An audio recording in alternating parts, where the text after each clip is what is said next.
Hi friends, we are back with another video, and in this video we are discussing about the questions related to braking distance, the concepts which we have already talked in the previous video. So the question is taken from a book, Transport Engineering by Peppa Costa. So for your reference you can refer the book. So the question is, a driver of a car applied brakes and barely avoided hitting an obstacle on the roadway. The vehicle left skid marks of 88 feet.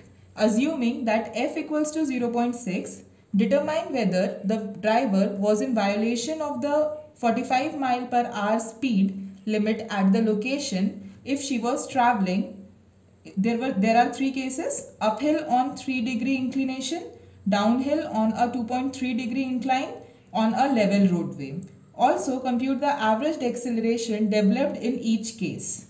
So in this question we are given with we are given that the vehicle left a skid mark of 88 feet.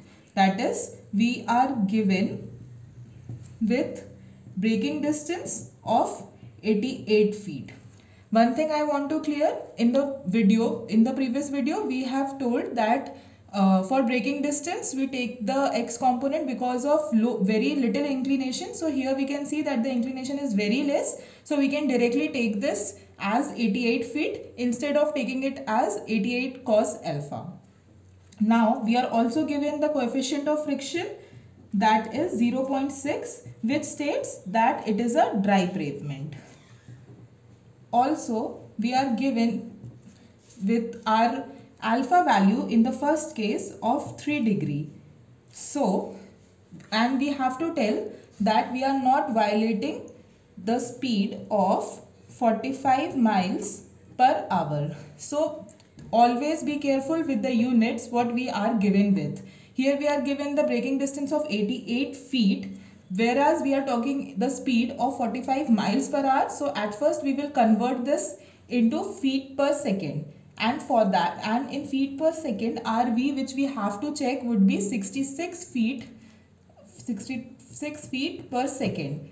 For your reference, 1 mile per hour is equals to 1.46 feet per second. Also, we have the value of g, that we take 9.8 meter per second square in meter per second scale in our metric scale, which will be equals to 32.1741 feet per second square in our case. So for case 1, we will calculate our g, that is our gradient of slope, that is tan alpha. So tan 3 will be equals to 0.05. This is our gradient. Now we have to calculate our velocity. So the formula which we derived earlier states it is v0 square minus v square upon 2g f plus g for the case of uphill. Now putting the values, dv we can take 88. v0 square we have to calculate. Our final velocity will be 0. 2 into g, 32.1741. Our friction is 0.6 plus our gradient is 0.05.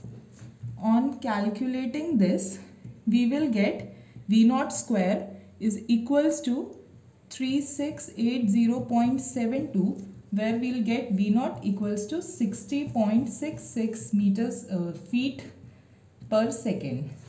So we were supposed to see that if we are violating or not our v of 66 feet per second.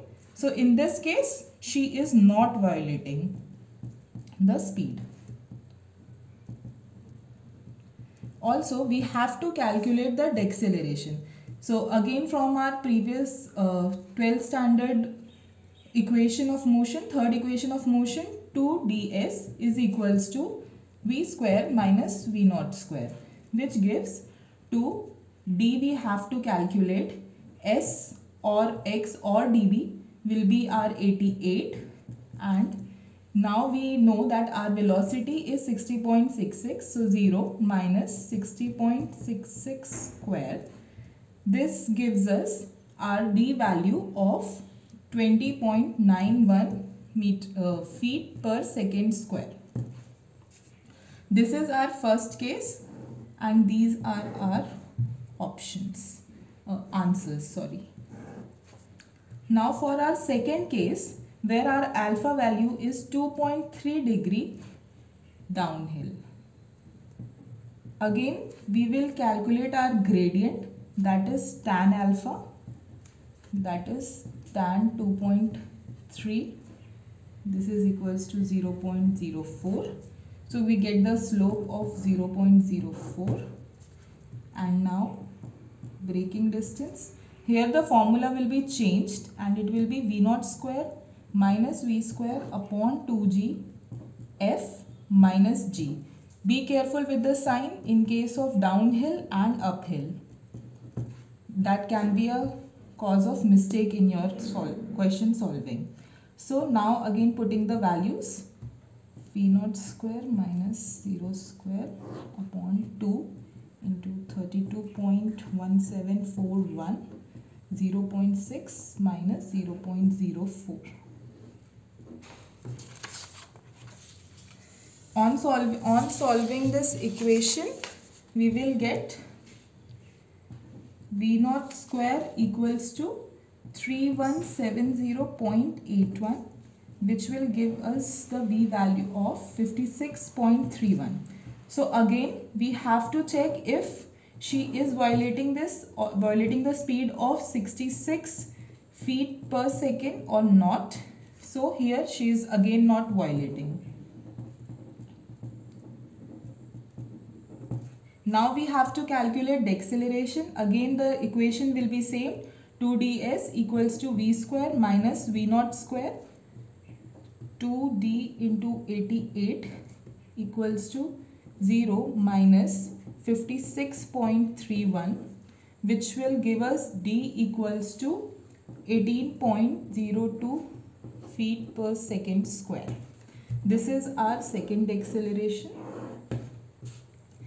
And now we will talk about our third case, that was no slope case. In this case, we know that we don't have to calculate the gradient.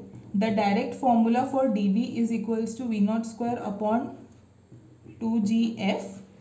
So here dv equals to 88. V naught square we have to calculate. 2 into 32.1741 into 0.6, and on calculating this we will get v naught square equals to 3397.52, where we will get our v naught as is equals to 58.28 feet per second. And again in this case also she is not violating the speed.